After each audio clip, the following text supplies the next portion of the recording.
Good morning everyone, my name is Rahul. I welcome you all in your teaching world family. 7 AM पर हम लोग आपको देते हैं हिंदी ग्रामर का प्रैक्टिस सेट, जिसमें हम चारों ऑप्शंस को एक्सप्लेन करते हैं, ट्रिक्स बताते हैं और वीडियो के साथ आपको याद करा देते हैं। ठीक है, हिंदी MCQ के नाम से प्लेलिस्ट बनाई हुई है, 125 प्लस वीडियोज़ हैं, वहाँ जाके और ज़्यादा अपनी हिंदी को इम्प्रूव कर लेना। 50 से ज़्यादा क्वेश्चन है आज के प्रैक्टिस सेट में, तो आखिरी तक बने रहना और केवल मेरे को इतना बता देना कि कितने क्वेश्चन आपके गलत गए। गलत जितने जाए ना उन्हें गिनते जाना बस। ठीक है, जैसे कि हम आपके साथ मिलके ना एक अच्छी स्ट्रेटेजी बना सकें कि कैसे और अच्छी तैयारी करानी है आपको। पहला क्वेश्चन है, अत्युच्च का सही उपसर्ग बताना है इसमें। तो इसमें क्या हो जाएगा, अति हो जाएगा। क्या हो जाएगा, अति। ठीक है, उपसर्ग कहाँ लगते हैं, आगे लगते हैं। और संस्कृत के उपसर्ग बहुत पूछाते हैं, कितने होते हैं, तो 22 होते हैं, याद रखना। ठीक है, नेक्स्ट, इसमें से कौन सा उर्दू का उपसर्ग है। इसमें से बदनाम है, कौन सा है, बदनाम। ठीक है, और उपसर्ग क्या होते हैं आपके, शब्दांश होते हैं, शब्द नहीं होते पूरे, ये शब्दांश होते हैं और इनका खुद का एक अर्थ होता है, ये भी चीज़ याद रखना। नेक्स्ट, आइन, देखो तेल प्लस इन तेलिन, धोबी प्लस इन धोबिन, सोनार प्लस इन सोनारिन, ओज प्लस आइन, ओज प्लस आइन ओजाइन। ठीक है, इस तरीके से हो जाएगा तो डी हो जाएगा इसमें। ठीक है, ओजाइन में प्रत्यय लगा हुआ है। प्रत्यय कहाँ लगते हैं आपके, पीछे लगते हैं या अंत में लगते हैं। दो प्रकार के होते हैं, कृत प्रत्यय और तद्धित प्रत्यय। कृत प्रत्यय के 5 प्रकार हैं, तद्धित प्रत्यय के 8 प्रकार हैं और कृत प्रत्यय होते टोटल कितने आपके, 28। नेक्स्ट क्वेश्चन पे समझ में आ रहा है ना आप लोगों को मैं क्या कह रहा हूँ। बंदरिया, तो आप लोग खुद देखो कि बंदर प्लस ईया, बंदरिया। ठीक है, प्रत्यय कहाँ लगेंगे, हमेशा पीछे लगेंगे, तो ईया प्रत्यय। कौन सा प्रत्यय, ईया। जितने गलत जाएँ वो बता देना। वीडियो अच्छी लगे तो लाइक कर देना। पुत्री का विवाह करके अजय के माता पिता आज गंगा नहा लिए। कहते हैं ना कि यार इस लड़की का विवाह हो गया, अब तो गंगा नहा लिए। तो कार्य से निवृत्त होना, क्या हुआ, कार्य से निवृत्त होना। मुहावरे जितने भी होते हैं ना, 99% सबके पीछे क्या आता है, ना आता है। क्या आता है, ना लिखा होगा। ठीक है, ना ना ना आ रहा है ना। और मुहावरे क्या होते हैं, जैसे उपसर्ग मैंने शब्दांश बताए थे ना, तो मुहावरे क्या होते हैं आपके, वाक्यांश होते हैं। याद रखना, क्या होते हैं, वाक्यांश होते हैं, पूरे वाक्य नहीं होते। नेक्स्ट, ईद का चांद होना। ईद का चांद होने का मतलब होता है दर्शन दुर्लभ होना। क्या होता है, दर्शन दुर्लभ होना। उपयुक्त सभी मत करिए ना, बहुत सारे लोगों ने कर दिया हो तो बताना किसने उपयुक्त सभी कर दिया था। ठीक है, ये बता देना प्लीज़, किसी ने उपयुक्त सभी भी किया था क्या क्वेश्चन 6 में। ठीक है, तो इसका क्या हो जाएगा, ईद का चांद होना का दर्शन दुर्लभ होना। कहा था मैंने, ना आता है पीछे मुहावरे के, तो आ रहा है ना, तो ये सही है। और न, चल प्लस ना, चलना, ये क्या है, क्रिया। जिस भी शब्द के पीछे ना लग जाता है ना तो वो शब्द बन जाए तो वो क्रिया हो जाता है, ये ऐसे भी याद रखो। नेक्स्ट क्वेश्चन है आपका, माथा ठोक लेना। माथा ठोक लेना, तो इसे क्या कहते हैं, इसे कहेंगे आप दुर्घटना की आशंका होना, गलत। पीड़ा होने पर सिर, गलत। दीनता, माथा ठोक लेना होता है बदकिस्मती के कारण दुखी होना या दीनतापूर्वक कार्य करना। माथा ठोक लेना, तो इन दोनों में से क्या होगा, इसे कमेंट बॉक्स में आप लोग बताना, कन्फ्यूजन हो रहा है थोड़ा सा। ठीक है ना, तो सी और डी में से क्या होगा आप लोग बताएंगे इसे, और ना आए तो फिर मेरे को पूछ लेना, मैं बता दूंगा आपको बाद में। नेक्स्ट है, निम्न में से छंद बताना है। देखो छंद कैसे गिनते, आप ना इनकी मात्राएं गिनो। रावण में 2 1 1 1 2 1 1 1 1 1 2 2, कितनी हो गई, 2 3 4 5 6 7 8 9 10 11 12 13 14 15 16, कितनी हो गई, 16 हो गई। 16 किस में होती हैं, चौपाई में होती हैं। और चौपाई कौन सा होता है, सममात्रिक। क्या होता है, सममात्रिक छंद होता है। ठीक है, इतना याद रखना, तो ए हो जाएगा इसका। इसकी हमने मात्रा लगाई है पहले वाले की। ठीक है, नेक्स्ट, इसमें ये कौन सा छंद है, छंद बताना है। तो देखो इसकी मात्राएं लगाते हैं। नहीं में क्या होगा, 1 1, पराग में क्या होगा, 1 2 1, नहीं में क्या होगा, 1 1, मधुर में क्या होगा, 1 1 1, मधु में क्या होगा, 1 1 2 3 4 5 6 7 8 9 10 11 12 13, कितनी है, 13। तो क्या आई, 13 11 मात्रा किस में होती है, दोहा में होती हैं। और 11 13 मात्रा किस में होती है, सोरठा में होती हैं। ये होते क्या हैं, ये आपके अर्ध सम्मात्रिक छंद होते हैं। कौन से होते हैं, अर्ध सम्मात्रिक छंद। और छंद शास्त्र के जनक किसको माना है, पिंगल को माना है। किसको माना है, पिंगल को। ठीक है, इस तरीके से याद रखना।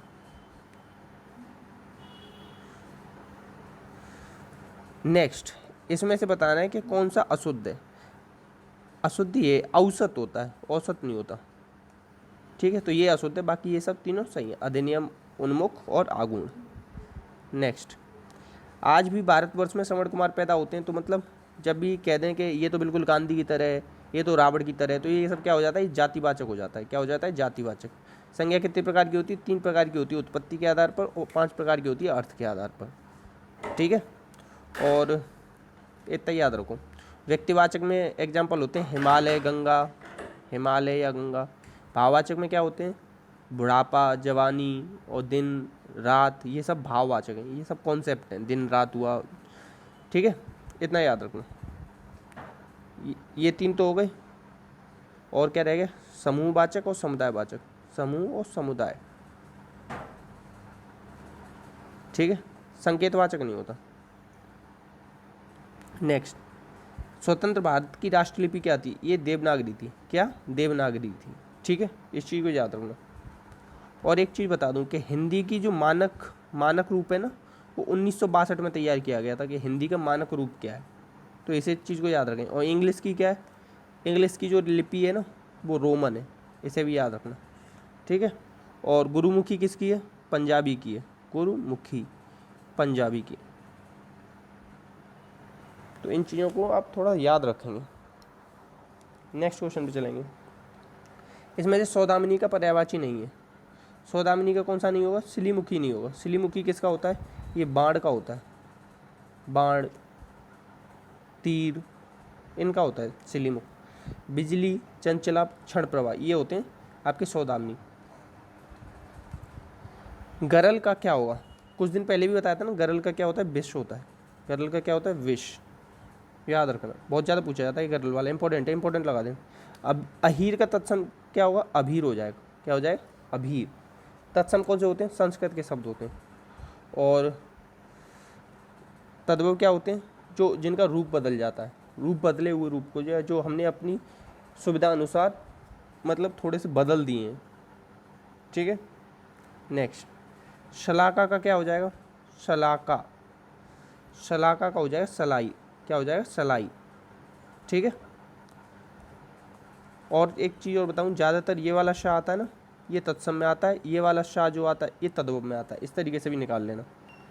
और एक चीज़ और बताना चाहूँगा, इस तरीके का अगर कोई चंद्र बिंदु आ जाए ना, या आपसे इस तरीके का, या तो कोई चंद्र बिंदु आ जाए, खा आ जाए, या इस शाह आ जाए, या ये वाला पेट चीरा वाला बा आ जाए, तो ये सब किस में आते हैं, 99% ये सब आते हैं तद्भव में, ये ट्रिक है, ठीक है। नेक्स्ट है निष्काम। निष्काम का हो जाएगा निहदन काम। क्या हो जाएगा, निहदन काम। संधि कौन सी हो जाएगी इसमें, आपकी हो जाएगी विसर्ग संधि। संधि कितने प्रकार की होती है, 3 प्रकार की। विसर्ग लिख दी ना, स्वर व्यंजन और रहेगी। स्वर संधि के भेद पूछ लेता है सीधे सीधे, कभी कभी इजी क्वेश्चन बनाना हो तो। 5 भेद होते हैं, तीर्गुण, वृद्धि, यण, अयादि। नेक्स्ट है दुरूह। दुरूह में कौन सा, किस संधि का उदाहरण है, तो ये विसर्ग संधि का उदाहरण है, दोहधन रूह, ठीक है। तो विसर्ग संधि का उदाहरण हो जाएगा ये। नेक्स्ट है, इसमें से कौन सा शुद्ध है, शुद्ध बताना है, नायिका। नायिका को कैसे लिखेंगे आप, नय धन एका। क्या लिखेंगे, नय धन एका। अब एक चीज़ बताऊं, ये जो ई का लिख रहा है ना, बड़ी ई की मात्रा कहीं दिख रही है, नहीं दिख रही है, तो ये तो नहीं होगा। अका तो आता ही नहीं, एका आता है, तो ये सी सही हो जाएगा। क्या हो जाएगा, सी। किसका उदाहरण है ये, अयादि स्वर संधि का, अयादि स्वर संधि। इसमें क्या होते हैं, 3-3 के पेयर होते हैं, ठीक है। और केवल इसका एक अपवाद जो मुझे लगता है, विधायिका, विधायिका और विधायक, ये भी आपके किसके होते हैं, आपके कौन से अयाद स्वर संधि के, ये अपवाद लगते हैं। ये दोनों अपवाद हैं, इन्हें याद रखना, विधायक भी होता है और विधायिका। नेक्स्ट, बिन पद चले बिने सुने बिन काना, कर बिन कर्म करे विधि नाना। ये क्या होता है, आपका विभावना अलंकार होता है, बिना काम के भी काम होता दिखता है। बिना पद चले, बिना पैनों के चल रहा है, बिना कानों के सुना है, तो क्या है इसमें, जब बिना कोई होते हुए भी, बिना चीज़ के भी कोई चीज़ हो रही है, कान नहीं है मगर सुनाई दे रहा है, तो क्या होगा यहाँ पे, विभावना अलंकार हो जाएगा, ठीक है। नेक्स्ट, अब इसमें अलंकार बताना है आपको। मानहु मन में मौली माल, आकृति अलवेली। अब देखो, मन मानहु जन जानहु, जनहूँ मनहूँ, ये सब मैंने किस में ट्रिक बताई है? ये ट्रिक है पहचानने के अलंकार को। अलंकार क्या करते हैं? आभूषण है। अलंकार का अर्थ क्या होता है? आभूषण। तो जन जानहूँ मन मानहूँ जनहूँ मनहूँ, ये जहाँ आ जाए वहाँ कौन सा अलंकार हो जाता है? उत्प्रेक्षा अलंकार। ये किसका भाग होता है? अर्थालंकार भाग। अर्थालंकार में कौन कौन से होते हैं? उपमा, रूपक, उत्प्रेक्षा, अतिशयोक्ति। ठीक है, रूपक, उपमा, उत्प्रेक्षा, अतिशयोक्ति। और ये अनुप्रास, यमक, श्लेष, वक्रोक्ति किसके होते हैं? शब्दालंकार के भाग होते हैं। आंसर क्या हो जाएगा? सी। अच्छी लग रही हो वीडियो तो प्लीज़ लाइक कर देना ना यार, और शेयर कर देना हो सके तो आज। इसमें से कौन सा अशुद्ध है? अशुद्ध है, देखो रविंद्र जी ने पूछा था ये एक बार एक क्वेश्चन कमेंट बॉक्स में, तो आज उनका शायद क्लियर हो जाए। राम लक्ष्मण और सीता वन को गई, ये अशुद्ध है। बाकी राम लक्ष्मण और सीता वन को गए, राम बन गया और राम और लक्ष्मण बन गए, ये तीनों ही शुद्ध हैं। ठीक है, बी सी डी शुद्ध है, ए अशुद्ध है। गई नहीं आएगा, गए आएगा। इसमें से कौन सा विकल्प बाकी तीनों विकल्पों से पूरी तरह से अलग है? तो देखो गाय, क्या है? गाय। ये दोनों क्या, ये तीनों क्या है? मांसाहारी हैं, ये शाकाहारी है। ठीक है, इस चीज़ को याद रखना। नेक्स्ट, लक्ष्य का अनेकार्थी कौन सा नहीं है? लक्ष्य का अनेकार्थी नहीं है लाभ। ये तीनों निशाना, उद्देश्य और ध्येय, ये तीनों हैं। अनेकार्थी क्या होते हैं? कि शब्द होगा एक और अर्थ निकलेंगे अनेक। अर्थ क्या होंगे? अनेक। ठीक है, इस तरीके से याद रखना। प्रोत्साहित का क्या होता है? प्रोत्साहित का विलोम होता है हतोत्साहित।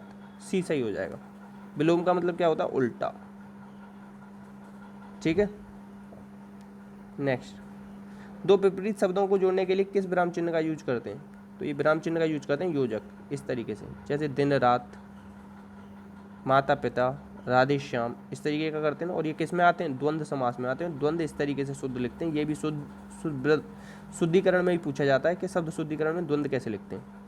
विराम चिन्हों की संख्या कितनी बताइए? कामता प्रसाद गुरुजी ने आपकी विराम चिन्हों की संख्या बताई 20। विस्मयादिबोधक का चिन्ह इस तरीके का होता है। और अल्प विराम क्या होता है? अल्प विराम होता है इस तरीके का, हल्का सा। और सबसे ज़्यादा यूज हम अल्प विराम ही करते हैं। ये भी पूछा जाता है कौन सा विराम चिन्ह सबसे ज़्यादा यूज होता है हिंदी में? ये होता है अर्धविराम। ठीक है, ये वाला अर्धविराम याद दिया ना। और ये वाला जो है पूर्ण विराम, ये केवल ऐसा है जो हमने विराम चिन्ह जो हिंदी से, मतलब इंग्लिश से नहीं लिया है। ये विराम चिन्ह हिंदी का है, और बाकी जो 19 है ना, वो सारे इंग्लिश के। एक और पूछा था अपूर्ण विराम। कौन सा अपूर्ण विराम? जिस कोई नहीं बताता आप लोगों को। इस तरीके से दो डॉट लगे रहते हैं ना, ये अपूर्ण विराम होता है। ठीक है, याद रखना। नेक्स्ट है किलकत काना घुटनन आवत। अब देखो नंद जी की बात आ रही है, आंगन की बात आ रही है, तो ये सब क्या होगा? इस समय होगा वात्सल्य अंग। ठीक है, और काना मतलब कृष्ण जी की बात आ रही है। ठीक है, तो याद रखना। वीरों में क्या होता है? उत्साह होता है। क्या होता है? उत्साह। रौद्र का क्रोध हो जाता है। क्या हो जाता है? अद्भुत में का क्या हो जाएगा? विस्मय हो जाएगा। ठीक है, स्थायी भाव बताइए मैंने आपको। और संचारी भाव की संख्या 33 होती है। रस आपके होते हैं 9। भरत मुनि जी ने माने 8। शांत रस जिसका कि स्थायी भाव है निर्वेद, उसको उन्होंने रस नहीं माना है। ठीक है, इस चीज़ को याद रख लेना। नेक्स्ट, राखी की लाज, ये नाटक है वृंदावन लाल वर्मा जी का। सीधे याद रखो, वृंदावन में ना राखी वगैरह बड़ी फेमस है। ठीक है, तो इस तरीके से ना याद रख लेना। नेक्स्ट है कटोरे ऊपर कटोरा, बाप बेटे से भी गोरा, बेटा बाप से भी गोरा। तो इस पहली का अर्थ क्या हो जाएगा? इसका अर्थ हो जाएगा नारियल। ठीक है, नेक्स्ट है 80 की आमद 84 का खर्च। इसका मतलब होता है आमदनी से ज़्यादा खर्च। आमदनी से ज़्यादा खर्च, सी। नेक्स्ट है आपका कहत नहत रीजत खिजत, मिलत खिलत लजियात, भरे भवन में करत हैं नैन से ही बात। अब देखो खीजत, रीजत, ये पता है आपके वात्सल्य में भी आते हैं। किस में आते हैं? वात्सल्य में आते हैं, मगर वहाँ पे नैनों की बात नहीं होती। और वैसे तो इसमें वात्सल्य तो पहली बार दे भी नहीं रखा, तो इसमें कोई क्या हो जाएगा? संयोग श्रृंगार हो जाएगा। क्या हो जाएगा? संयोग श्रृंगार। और श्रृंगार इसी तरीके से शुद्ध लिखते हैं, शुद्धिकरण में बहुत पूछता है। और श्रृंगार रस का स्थायी भाव क्या होता है? रति, ये भी बहुत पूछता है, याद रख लेना। ठीक है, नेक्स्ट है आपका कलुष का हो जाएगा निष्कलुष। क्या हो जाएगा? निष्कलुष। त्रिलोचन, क्वेश्चन नंबर 9, इसका जवाब देंगे आप लोग कमेंट बॉक्स में। बहुब्री क्या होता है, इसमें अन्य पद प्रदान होता है, कर्मधारय में विशेषण विशेष होता है और तत्पुरुष का भाग होता है। समास का विलोम होता है आपका व्यास। और समास आपके पदों की प्रधानता के आधार पर होते हैं 4 प्रकार के। वैसे हिंदी में समास हमने माने 6 प्रकार के। और तत्पुरुष समास का द्वितीय पद प्रदान होता है या उत्तर पद प्रदान होता है। अव्ययी भाव का पूर्व पद प्रदान होता है पहला। और एक चीज़ हमेशा याद रखना, जो अव्ययी भाव के जो एग्जाम्पल होंगे ना, उनका कभी भी आपका क्या नहीं बनेगा, बहुवचन नहीं बनेगा। जैसे यथाशक्ति, यथाशक्ति, तो यथाशक्तियों नहीं बनेगा, इसका क्या नहीं बनेगा, यथाशक्तियों। जैसे गंगा पार, गंगा पार, यमुना पार, जमुना पार, हिमालय पार, इनका कभी पारों नहीं बनता कभी। इस चीज़ को याद रखना। और ये पार जब भी आ जाए ना, आपको हमेशा इसे अव्ययी भाव में लगा के आना। क्योंकि जैसे अगर कोई लड़का या कोई टीचर आपका टेस्ट लेना चाहेगा ना कि अच्छा हिंदी बहुत अच्छी आती है तेरे को, तो इस तरीके के एग्जाम्पल पूछेगा। तो बहुत सारे लोग क्या समझते हैं, गंगा के पार, तो गंगा के पार कर जाते हैं तत्पुरुष समास, तो वो गलत होता है। और एक और आपने बहुत सुना होगा, दही बड़ा, इसमें भी बहुत लोग कन्फ्यूज होते हैं। दही बड़ा, तो इसका ऑथेंटिक आंसर बता रहा हूँ आपको, कर्मधारय होगा। चाहे कुछ भी हो जाए, आप कर्मधारय ही लगा के आएंगे इसमें। मगर कभी कभी ना जो आयोग होता है उसने तत्पुरुष, कर्मधारय, बहुब्री तीनों को सही मान लिया था एक बार। मगर आपके में आ जाए ना पेपर में, दही बड़ा में कौन सा समास है, सबसे ज़्यादा मतलब कन्फ्यूजन क्वेश्चन है समास का, तो इसमें आप कर्मधारय लगा के आना, दही में डूबा हुआ बड़ा। ठीक है, तो विशेषता बता रहा है इसमें, विशेषण विशेष इस तरीके से। तो ये कौन सा हो जाएगा, ये कर्मधारय हो जाएगा, याद रखना। और ये क्वेश्चन 9 का आप जवाब देंगे कमेंट बॉक्स में। नेक्स्ट है शुद्ध वर्तनी किसकी है, शुद्ध वर्तनी इसकी अंत्याक्षरी। तदुपरांत होता है पूजनीय, होता है पूजनीय। कवित्री में ना ये वाली मात्रा नहीं आएगी, ये वाली, बाकी सब सही है। ठीक है, और एक दो बताना चाहूँ तो आपको, बारात याद कर लो, बहुत सारे लोग बारात कर देते हैं। ठीक है, नेक्स्ट क्वेश्चन, लंबे केश वाली नारी को कहते हैं केशनी, क्या कहते हैं, केशनी कहते हैं। नेक्स्ट है, मैं का बहुवचन क्या होगा, मैं का बहुवचन, मैं एक वचन का बहुवचन होता है हम। नेक्स्ट क्वेश्चन है आपका, जहाँ खाना मुफ्त में मिलता है वो क्या हो जाएगा, लंगर हो जाएगा। शब्द इसमें से तत्सम कौन सा है, पक्वान होता है। ये कभी बोलते हुए सुना है आप डेली लाइफ में, कभी नहीं सुना हो। पोखर, पीपल, पाक, ये तो डेली लाइफ में बोलते ही हैं हम। पकवान ये नहीं बोलते, मेरे से तो बोला भी ना जा रहा। ठीक है, बाल समय रवि बख्श लियो, तब तीनों लोक भयो उजियारो, को नहीं जानत है जग में, कभी संकट मोचन नाम त्यारो। सुना तो होगा ही, चौपाई है ये। नहीं तो चाहो तो ऐसे लगा लो, 2 1 1 1 1 1 1 1 1 1 और 2 2 3 4 5 6 7 8 9 10 11 12 13, क्या है 13। इसमें गड़बड़ हो गई कहीं, दोबारा लगाते हैं। 2 3 4 5 6 7 8 9 10 11 12 13 14 15, एक सेकंड दोबारा कोशिश करते हैं। ये चौपाई है, मैंने तो बहुत बार सुनी है। 2 3 4 5 6, देखो 2 3 4 5 6 7 8 9 10 11 12 13 14 15 16, 14 15 16, 2 3 4। अब इसमें ना चौपाई थोड़ा सा नहीं लग पा रहा है मेरे से, तो इसके लिए सॉरी। ठीक है, लग नहीं पा रहा है, मगर इसमें ना चौपाई होगी, इस चीज़ को याद रखो। 2 सोठा बैरब उल्लाला, तो इसमें कौन से होते हैं, 15 13 होते हैं इसमें। ठीक है, और छप्पे में क्या होते हैं, छप्पे में होते हैं 6 6 के पेयर बने रहते हैं। ठीक है, 4 गीत हर गीतिका, और गीतिका में कितने होते हैं, इसमें होती हैं 26 मात्राएं। हरी में कितनी होती हैं, 24। हर गीतिका में कितनी होती हैं, 28। इन चीज़ों को याद रखना।